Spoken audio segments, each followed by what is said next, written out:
वालेकुम। आप लोगों का बहुत बहुत इस्तकबाल है हमारे इस यूट्यूब चैनल पे। तो आज हम इस वीडियो में बात करने वाले हैं इंटर 100 नंबर के खास सवालों के बारे में। सर से आज बात करेंगे हम। तो आप बने रहे हमारे साथ इस वीडियो में आखिर तक। ठीक है। आज आप लोगों से जो सवाल किया जाएगा वो इंटर 100 नंबर की उर्दू से किया जाएगा, और जो बहुत अहम सवाल हैं वो आपसे पूछे जाएंगे।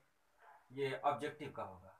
अभी 100 ऑब्जेक्टिव आप लोगों के बीच में लगभग रखा जा रहा है, गिनती तो होगी नहीं इसलिए कहना मुश्किल है, ज़्यादा भी हो सकता है कम भी हो सकता है। ठीक है, तो सबसे पहला सवाल ये है कि आपके दरसी किताब में जो एक इंशाइया है, उस इंशाइया का नाम क्या है? इंशाइया का नाम हिजरत। ठीक है। हिजरत के लिखने वाले कौन है? अहमद जमाल पाशा। अहमद जमाल पाशा, बिल्कुल सही। हिजरत के लिखने वाले अहमद जमाल पाशा है। उसमें बाज पुराने लफ्ज़ों की नई तहकीक एक मजमून पढ़ना है, उसके लिखने वाले कौन है? आप लोग भी बोल सकते हैं। बाज पुराने लफ्ज़ों की नई तहकीक, उसके लिखने वाले कौन है? सैयद सलमान नदवी। सैयद सुलेमान नदवी, बिल्कुल सही। अब इसमें शफ़ी जावेद साहब का कौन सा अफसाना पढ़ना है? भूले बिसरे गीत। भूले बिसरे गीत। प्रॉमिस किसका लिखा अफसाना है? जिलानी बानो। जिलानी बानो। जिलानी बानो के एक नावल का नाम बताइए तो। ऐवान गजल। ऐवान गज़ल, बिल्कुल सही जवाब है। अब अगला सवाल है, क्वारंटीन जो अफसाना आपको पढ़ना है वो क्वारंटीन के लिखने वाले कौन है? राजेंद्र सिंह बेदी। राजेंद्र सिंह बेदी। और उसमें और पढ़ना है कसीदा। जी हाँ। कसीदा के लिखने वाले हैं मिर्जा मोहम्मद रफी सौदा। मिर्ज़ा मोहम्मद रफ़ी सौदा। कसीदा के बाद आपको पढ़ना है एक नज़्म बरक़े कलीसा। बरक़े कलीसा के लिखने वाले अकबर इलाहाबादी। अकबर इलाहाबादी। कौन सा शायर है जिसको शुमाल और जुनूब का पुल कहा जाता है? अली सरदार जाफरी। अली सरदार जाफरी को शुमाल और जुनूब का पुल कहा जाता है, क्यों कहा जाता है? क्योंकि वो हिंदुस्तान और पाकिस्तान के हाँ, बारे मोहब्बत को मतलब बरकरार रखने की बात हमेशा किया बिल्कुल। करते उनकी हैं। नज़्मों में हिंदुस्तान और पाकिस्तान के ताल्लुकात को जाहिर किया जाता है, जैसे उनकी नज़्म गुफ्तगू जो हिंदुस्तान और पाकिस्तान के ताल्लुकात पर है। एक और उनकी नज़्म कौन सी पढ़नी है? मेरा सफर। मेरा सफ़र। यूजीनो मोंताले की कौन सी नज़्म आपको पढ़नी है? हम नहीं जानते। हम नहीं जानते। खेती किसकी लिखी नज़्म है? अमिक खनफी। अमीक हनफी। बहुत अच्छा ये जवाब आपका। अब ये है कि अता काकवी साहब ने क्या लिखा? वो मरसिया। नहीं, नहीं। कता। कता कता। तारीख़ वफ़ात। वफात। जी। यस। अता काकवी साहब ने अपने बेटे की इस पर लिखा। गमी अरशद। और एक और आपको पढ़ना है कता जिससे तारीख निकलती हो। जी। ऐसी सिंध जिससे तारीख का तयन हो। वाहिद नज़ीर साहब को पढ़ना है ना। यस। अब सवाल यह है, गीत आपको पढ़ना है, गीत के लिखने वाले कौन है? साहिल लुधियानवी। साहिल लुधियानवी। चलिए, उसके बाद एक सयाको सबाक के इससे बोल रहे हैं, आप उसे बताना है ये किस मतलब किस अफसाने से लिया गया है। यस। उसकी उम्र 24 या 25 साल की रही होगी। देखने में वो दुबला पतला सा नौजवान था, उसको भी शेर व शायरी का शगफ था। वो जल्द ही मुझसे हिल मिल गया और मुझसे बहुत सारी बातें करने लगा। इब्राहिम सक्का। इब्राहिम सक्का। इब्राहिम सक्का के लिखने वाले कौन है? सलाम बिन रज़ाक। सलाम बिन रज़ाक की पैदाइश कहाँ हुई थी? महाराष्ट्र में। महाराष्ट्र में, बिल्कुल सही है। कब पैदा हुए थे? बता देते हैं, 15 नवंबर यस सर। 1941 को। 15 नवंबर उन्नीस सौ 1941 को सलाम बिन रज़ाक पैदा हुए। मौलाना अबुल कलाम आज़ाद की पैदाइश कहाँ हुई? मक्का मुकर्रमा। मक्का मुकर्रमा में। ये मौलाना अबुल कलाम आज़ाद कब पैदा हुए? 1888। 1888। 11 नवंबर याद रखिएगा। 11 नवंबर 18। 11 नवंबर को उनके, क्योंकि वो हमारे मुल्क के सबसे पहले वजीर तालीम है, शिक्षा मंत्री हैं, इसलिए उनकी तारीख़ पैदाइश को एक और मतलब यौम तालीम के रूप में मनाया जाता है। ठीक है। और उनका इंतकाल कब हुआ? 1958। हाँ, 22 फरवरी 1958। ठीक है। अब एक सवाल इसमें आता है, मीर अमन दहलवी का क्या पढ़ना है आपको? बागो बहार। बागो बहार में कितने दरवेशों के किस्से बयान किए गए हैं? 4 दरवेशों को। बागो बहार किस किताब का तर्जुमा है? किससे चार दरवेश। किस्से चार दरवेश किसकी लिखी हुई किताब है? हजरत अमीर खुसरो। हजरत अमीर खुसरो। ये किताब किसकी फरमाइश पे तैयार की गई? John Gilchrist. जॉन गिलक्राइस्ट कौन थे? वो कॉलेज कौन सा college? Fort William college. College के Fort Fort William William college के प्रिंसिपल थे। फोर्ट विलियम कॉलेज कहाँ है? कोलकाता में। कोलकाता में है। जब ये किताब तैयार हो गई Yes, तो जॉन गिलक्राइस्ट ने कितने रुपए का इनाम दिया? 500। ठीक है, 500। ये किताब कब लिख कर तैयार हुई? 1801। 1801। Yes sir. और ये मंजर आम पे कब आई? 1840। 1840 में। ये तो बहुत ही है। आपको जो किस्से चार दरवेश पढ़ना है उसमें कम से कम दो किरदार का नाम बताइए। मलिक सादिक। मलिक सादिक कौन था? वो क्या कहते हैं, जो जिन्नातों का बादशाह बादशाह है ना, था। जिन्नातों का बादशाह। जिन्नातों का बादशाह। एक और किरदार? और मुबारक। लंगड़ा फकीर। लंगड़ा फकीर। एक और किरदार अंधा बता फकीर था, मुंह लगा नहीं था। अंधा फकीर। अंधा फकीर। अंधा Yes, एक sir. मुबारक नाम का किरदार था। मुबारक नाम का किरदार। मुबारक कौन था? वो उसके बादशाह जो था, जो असली बादशाह था, उसके बहुत करीबी था वो। बादशाह का बहुत ही मतलब वफादार। खास था, वफादार था। Yes sir. चलिए, और एक है उसमें आपको पढ़ना है फसाने अजायब से भी। फसाने अजायब के लिखने वाले कौन हैं? रजब अली बेग सरवर। रजब अली बेग सरवर ने फसाने अजायब जो लिखा, उसमें जो किरदार, कम से कम दो किरदारों के नाम बताइए। तो किरदार के नाम बताइए, पता चले कि कौन सा फसाना अजायब है। मतलब कोई दास्तान के बारे में कुछ हल्का सा बताइए तो। एक राजा है। हाँ। और उसके पास छोटे बच्चे हैं। और दो उसके पास दो बच्चे हैं और एक बीवी है। तो उनके जो वजीर होते हैं ना, वो वजीर होते हैं, उनको कहते हैं कि आप मुझे कुछ दिन तक ये हुकूमत करने दे। हाँ, चलिए, तो यहाँ पर हम आपको अगला सवाल आपसे किया जाता है। सादत हसन मंटू का कौन सा अफसाना पढ़ना है? टोबा टेक सिंह। टोबा टेक सिंह। टोबा टेक सिंह किस गांव का रहने वाला था? टोबा टेक सिंह। टोबा टेक सिंह गांव का रहने वाला था। टोबा टेक सिंह जिस पागल को कहते थे उसका असल नाम क्या था? बिशन सिंह। बिशन सिंह की बहन का नाम क्या था? रूप कौर। ठीक है। टोबा टेक सिंह पागल था, उसके साथ जो और पागल थे, किसी एक पागल का नाम बताइए। मोहम्मद अली जिन्ना। मोहम्मद अली, जो अपने आप को क्या समझता था? मोहम्मद अली जिन्ना समझता था। और टोबा टेक सिंह की जो कहानी है, वो जो अफसाना है, वो किस पर लिखा गया? इसका मौजू क्या है? हिंदुस्तान और पाकिस्तान के बंटवारे। हाँ, हिंदुस्तान और पाकिस्तान के बंटवारे पर वो लिखा है।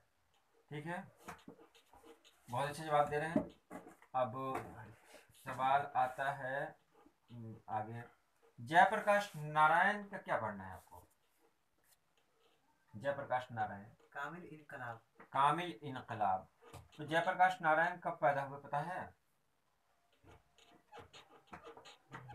11 अक्टूबर 1902 में पैदा हुए। 11 अक्टूबर 1902 में। और 8 अक्टूबर 1979 में दुनिया से रुखसत हो गए। कामिल इनकलाब में उन्होंने कैसे इनकलाब की बात की है? सवाल में ही जवाब छुपा हुआ है। कामिल इनकलाब में कैसे इनकलाब की बात की गई? कामिल की बात की गई। कामिल यानी मुकम्मल इनकलाब। अब वहां पर एक और है कि उन्होंने जहेज के बारे में क्या कहा है? जहेज के बारे में क्या कहा उन्होंने? जैसे जहेज अगर हम देना छोड़ दें तो जहेज का, जैसे जहेज के बारे में क्या कहा? बोले कि अगर वो जहेज से देखा जाए तो एक तरह से हम लोग सौदा करते हैं अपने बच्चों का। बिल्कुल सही। और ये हमारे समाज का एक बहुत बड़ा धब्बा है। हाँ। बहुत खराब चीज़ है। जहेज के बारे में उन्होंने कहा कि हमारे जो बाल बच्चे हैं ना, वो जानवरों की तरह नहीं है कि उनको बेच दिया जाए। वो इंसान है और इंसान की कोई कीमत नहीं होती है, इसलिए ये जहेज का सिस्टम हटा दिया जाए। जी। और कार्ल मार्क्स की एक बात कही है। कार्ल मार्क्स ने कौन सी बात कही? क्वालिटी क्वांटिटी में बदल जाती है। क्वालिटी क्वांटिटी में बदल जाती है, या क्वांटिटी क्वालिटी में बदल जाती है? क्वांटिटी क्वालिटी में बदल जाती है। क्वांटिटी यानी तादाद जो है ना, वो भी में बदल जाती है। यानी हमारे पास अगर हमने कोई पार्टी चालू की, कोई पार्टी शुरू किया मैंने, और उसमें ज्यादा लोग हो गए, इसका मतलब कि हमारे अंदर मतलब क्वालिटी है। तो ज्यादा आदमी की शमूलियत कहीं ना कहीं से क्वालिटी पे आती है। तो क्वांटिटी यानी तादाद, लोगों की तादाद क्वालिटी में बदल जाती है। क्वालिटी होता है। अब अगला सवाल है, साथी हाथ बढ़ाना क्या है? नज्म है, गज़ल है, हमद है, रुबाई है, क्या है? गीत। गीत है। गीत है। चलिए, हमने ऑप्शन वो दिया ही नहीं था। जी। चलिए ठीक है। एक और, मिर्ज़ा मोहम्मद रफ़ी सौदा ने जो कसीदा लिखा है वो कसीदा किस मौजू पर लिखा? कौन सा टॉपिक था उनको? बिनते बहादुर शाह। बिनते बहादुर शाह ने लिखी वही ना? बहादुर शाह जफर। मुग़ल हुकूमत के ज़वाल को लेकर। मुग़ल हुकूमत का जो ज़वाल हुआ, क्यों हुआ, उसी को उन्होंने कसीदा कहा है। हजविया कसीदा है ये। चलिए, अब यूजीनो मोंताले कब पैदा हुए? 1896। याद रखें, यूजीनो मोंताले 1896 में पैदा हुए। कहाँ पैदा हुए? इटली। इटली में पैदा हुए, क्योंकि ये नज्म कौन सी नज्म है? इतालवी। इतालवी, यानी इटालियन पोएट्री है ये। जी। तो इटालियन को उर्दू में इतालवी कहते हैं, यानी इटली को, मतलब उसी से नहीं कहते, नहीं, इतालवी ही होता है। तो इटालियन को इतालवी कहते हैं, ठीक है। ऐसे इटली बोलते हैं या नहीं, इटली इटली बोलते हैं, इसमें नहीं, मुल्क के नाम में नहीं चेंज किया गया यहाँ पर, ठीक है। अब यहाँ पर है, एहसान दानिश कब पैदा हुए? 1914 में पैदा हुए। इंतकाल कब हुआ? इंतकाल कब हुआ? नहीं नहीं, इंतकाल हुआ उनका मार्च 1982।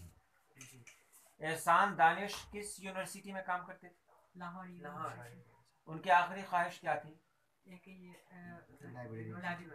लाइब्रेरी बनाए, और एक और यूनिवर्सिटी। यूनिवर्सिटी किसके लिए बनाए? मजदूरों के लिए। मजदूरों के लिए। अच्छा, उसमें एक होता था जो जिसका बदन मजबूत होता था, मतलब गठीला बदन जिसका होता था, उसको क्या कहते थे? हरनौटा। बहुत अच्छा। रेहट, उसमें रेहट का बार बार नाम आ रहा है। रेहट किसको कहते हैं? पानी निकालने का काम होता था। एक चक्की जिसके जरिए पानी निकाला जाता है, ठीक है। अच्छा, ठीक है। असरारुल हक मजाज लखनवी का क्या पढ़ना है? आवारा। आवारा कब पैदा हुए? 1910 ईस्वी। नहीं, 1911 ईस्वी। 1911 ईस्वी में पैदा हुए। इंतकाल हुआ 1955 में। 1911 में पैदा हुए, 19 अक्टूबर 1911 में पैदा हुए, और 5 दिसंबर 1955 में इनका इंतकाल हुआ। असरारुल हक मजाज लखनवी की गज़ल कहाँ परवान चढ़ी? लखनऊ में, अलीगढ़ मुस्लिम यूनिवर्सिटी में। ये सवाल आज कुछ अलीगढ़ मुस्लिम यूनिवर्सिटी की फजा जब उनको मिली तो उनकी गज़ल उरूज पर आई। अब आवारा में पढ़ना है। आवारा में उन्होंने कहा है कि मैं नोच लूँ, इस किनारे नोच लूँ, इस किनारे उस किनारे नोच लूँ। क्या नोच लूँ? चांद और तारों को, ठीक है। उन्होंने चांद के बारे में निकला है कि चांद के बारे में कहा है कि एक महल की आड़ से निकला वो पीला आफताब। महताब। महताब। तो महताब यानी एक महल की आड़ से चांद निकला। तो चांद के बारे में उन्होंने क्या कहा, और क्या क्या कहा? चांद को किस चीज से मिसाल दी है? चांद को ये क्या होता है? मुल्ला का इमामा। जैसे मुल्ला का इमामा, जैसे बनिए की किताब, यानी उन्होंने मुल्ला का इमामा कहा है, बनिए की किताब का है। अच्छा, शायर जब ये नज्म जब पढ़ते हैं तो क्या लगता है शायर किस कैफियत से गुजर रहा है? बहुत बेचैनी कैफियत है। उसके अंदर बहुत बेचैनी है, नाउमीदी है, और आवारगी भी झलक रही है। आवारगी भी है, दीवानगी भी है, ये सब है उसमें। अब सवाल आता है, क्वारंटीन से पूछते हैं। क्वारंटीन में डॉक्टर का नाम क्या था? डॉक्टर रेवरंड मोंतलाबे। और उसका कंपाउंडर कौन था? विलियम भागो। क्वारंटीन में किस वबा का जिक्र किया गया है? प्लेग बीमारी जो होती है वो किस मतलब जानवर तो नहीं कहेंगे, वो किसकी वजह से होती है? चूहों की वजह से। अब एक दिन डॉक्टर मोंतल आबे को ऐसा लगा कि जैसे उसको प्लेग हो गया है, क्यों लगा था उसको? क्योंकि ब्रांडी को ज़्यादा ही पी लिया। ब्रांडी ज़्यादा पी लिया, पीने के बाद वो दौड़ना शुरू कर दिया, दौड़ना शुरू किया, उसको लगा कि शायद उसको भी प्लेग हो गया, लेकिन धीरे धीरे जैसे ही ब्रांडी का नशा उतरा तो उसको लगा कि हम नॉर्मल है, हमको भी नहीं हुआ। विलियम भागो इतनी मोहब्बत के साथ, इतने लगन के साथ ये काम क्यों करता था? क्योंकि उसकी बीवी प्लेग से मर गई थी। उसकी बीवी भी प्लेग से मर गई थी, इसलिए विलियम भागो बड़ी मोहब्बत के साथ ये काम करता था। ठीक है, अब गज़ल के बारे में बात करते हैं। आपको किन लोगों की गज़ल, किन की गज़ल पढ़नी है? मिर्ज़ा असदुल्ला खान गालिब। मिर्ज़ा असदुल्ला खान गालिब की कौन सी गज़ल पढ़नी है? दायम पड़ा हुआ तेरे दर पे नहीं हूँ। दायम पड़ा हुआ तेरे दर पर नहीं हूँ मैं, और गालिब वजीफ़ा खार हो दो शाह को दुआ, वो दिन गए जो कहते थे नौकर नहीं हूँ मैं। जी। देखिए मेरे पास किताब नहीं है, सिर्फ PDF है, थोड़ी सी दिक्कत हो रही है। तो ये गालिब की गज़ल है, क्या है, मतला है या मक्ता है? मक्ता है। मक्ता किसे कहते हैं? जो गज़ल का वो आखिरी से शेर जिसमें शायर अपना नाम इस्तेमाल करते हैं। अच्छा, उसमें जो शायर अपना नाम इस्तेमाल करते हैं उस नाम को क्या कहते हैं? तखल्लुस। तखल्लुस। ठीक है, अब और पढ़ना है यगाना चंगेज़ी की, मुझे दिल की खता पर यास शर्माना नहीं आता। जी। है ना, उसके बाद और इनका कोई अक्षर बताइए। दूसरे पे अदब में दिल के तकाजे उठाए हैं। अदब ने दिल के तकाजे उठाए हैं क्या क्या? अदब ने दिल के तकाजे उठाए हैं क्या क्या, इसमें काफिया कौन है? उठाए हैं। उठाए, सिर्फ उठाए, काफिया जो बदल सिर्फ उठाए काफिया है। रदीफ क्या है? क्या क्या है, क्या क्या है क्या है क्या, क्या है क्या क्या, वो लफ्ज या वो अल्फाज जो हर शेर में मौजूद हो उसको रदीफ कहते हैं। तो उठाए हैं क्या क्या, बनाए हैं क्या क्या, दिखाए हैं क्या क्या, हैं क्या क्या तो सब में है ना जी। इसलिए उसको क्या कहेंगे? रदीफ। रदीफ। चलिए, बर्क़े कलीसा में, बर्क़ माने बर्क़ माने क्या होता है? बिजली। कलीसा माने चर्च। बर्क़े कलीसा किसको कहा गया है? एक लड़की को। कौन सी लड़की? क्लियर करना। एक ईसाई लड़की। एक ईसाई लड़की को बर्क़े कलीसा कहा गया है। वहाँ अकबर इलाहाबादी जब वहाँ जाते हैं उनकी मुलाकात किससे होती है?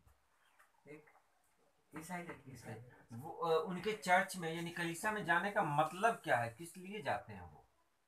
वो लड़की को देख सके, लड़की के दीदार के लिए जाते हैं वो। और एक दिन जब वो मतलब उससे अपनी शादी का इजहार करते हैं तो वो लड़की क्या जवाब देती है? वो लड़की कहती है कि नहीं, तुम मुसलमान हो, मैं मुसलमान से शादी नहीं कर सकती क्योंकि मुसलमान खून बहाते हैं। बहुत अच्छा। वो कहती है कि तुम मुसलमान हो और मैं मुसलमान से शादी नहीं कर सकती, मुसलमान खून बहाते हैं, वो दहशतगर्द होते हैं। आज दुनिया में जो जो इस्लामी ममालिक हैं वहाँ देख लो क्या हाल है। अकबर इलाहाबादी का जवाब क्या होता है? बोलते हैं कि हम सिर्फ कहने के लिए मुसलमान हैं। कहते हैं कि सिर्फ हम कहने के लिए मुसलमान हैं, देखो नाम तो नमाज कुछ नहीं पढ़ते, सिर्फ नाम है, नाम के मुसलमान हैं। तो जब ये बात कहते हैं तो क्या वो लड़की राजी हो जाती है? जी हाँ, ठीक है, राजी हो जाती है। अब और कौन सा सबक इसमें छूट रहा है? चलिए थोड़ा सा कवायद की तरफ चलते हैं। दरीचा, इसमें मुकब्बर है या इसमें मुसग्गर? दरीचा इसमें मुकब्बर है या इसमें मुसग्गर? मुसग्गर। याद रखें, इसमें मुकब्बर कहते हैं वो इसमें जिससे किसी चीज के बड़ा होने का इसमें मुसग्गर। हाँ, लास्ट में चार लगा हो तो सब मुसग्गर। हाँ, जो चार लगा हुआ रहता है, बागीचा दरीचा सब, बागीचा दरीचा लगभग सभी इसकी पहचान नहीं कर सकते। हाँ, नहीं कर सकते। जैसे जिसके लास्ट में ना हो तो उसको वर्ब कहेंगे। उसको वर्ब कहेंगे, ऐसा नहीं है। नाना भी हो जाते हैं, दाना भी हो जाते हैं, कहीं कहीं पे ये थोड़ा सा अलग हो जाता है। अब कहेंगे जिसके आखिर में ये हो वो मुअन्नस है, वो मुअन्नस है, तो ये भी गलत है। जी। जिसके आखिर में ते हो वो मुज़क्कर है, वो जो मुअन्नस है।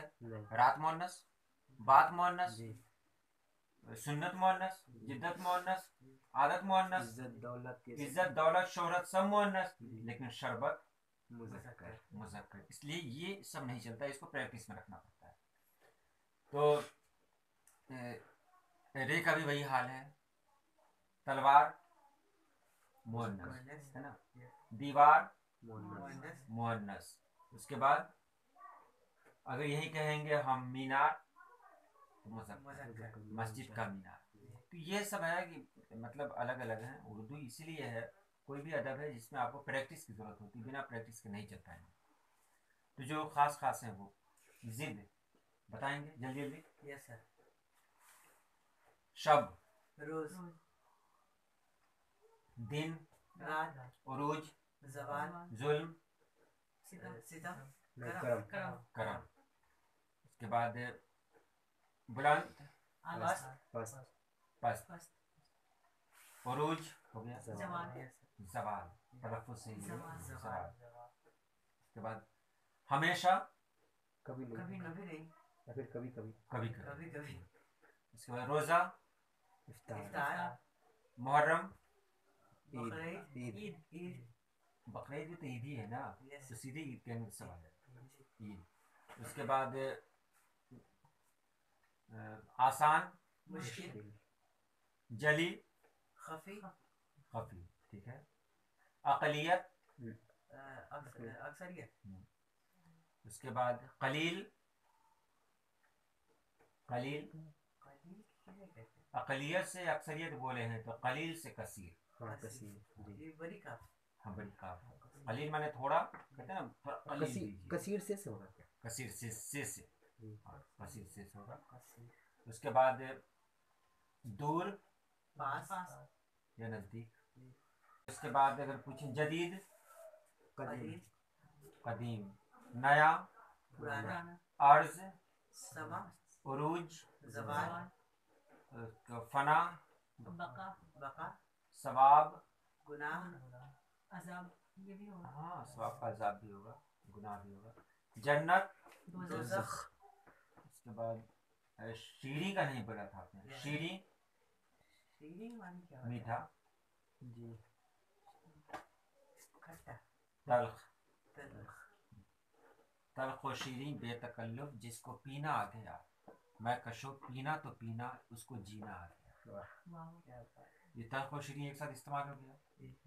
उसके बाद मंदिर, मस्जिद, आसमान, जमीन, उसके बाद शम्स, कमर, मगरिब, मशरिक, मशरिक, शुमाल, जुनूब, जुनून, बुलंद, पस्त, बाला, आल, अदना, बाला का लिखा पस्त, हाँ, आला, अदना, अदना, अदना। ठीक है। अब ये जितने सवालात याद थे उतना तो पूछ लिया गया, और ये इसी तरह बैठे बैठे ताकि यहाँ भी पढ़ाई हो जाए और आप लोग भी कुछ जान जाए। देखिए ये एक फॉर्मेलिटी की तरह ये वीडियो बनाई गई है, क्योंकि आप भी उतने ही करीब हैं जितने करीब ये लोग हैं। हमारा मकसद ये नहीं है कि हम मतलब अपने इसको फोकस करें, फोकस नहीं करें, हमारा मतलब है काम निकले। इंशाल्लाह अगली दफ़ा जो वीडियो बनाई जाएगी और बेहतर तरीके से बनाई जाएगी। तो वीडियो कैसी लगी और आपको क्या चाहिए, इम्तहान करीब है, आपको क्या चाहिए ये आप बता देंगे। जैसे एक अजीज़ ने मैसेज किया है कि आप तलखीस पर वीडियो बनाएं, तो तलखीस का कोचिंग में जब जाएंगे तो वहाँ बोर्ड पे बनाएंगे और आप आसानी से उसको समझ जाएंगे। आज के लिए इतना ही रहने देते हैं। अल्लाह पाक आपको खुश रखे और आप जिस मकसद के लिए वीडियो देख रहे हैं उसमें कामयाब करें। अल्लाह हाफ़िज़।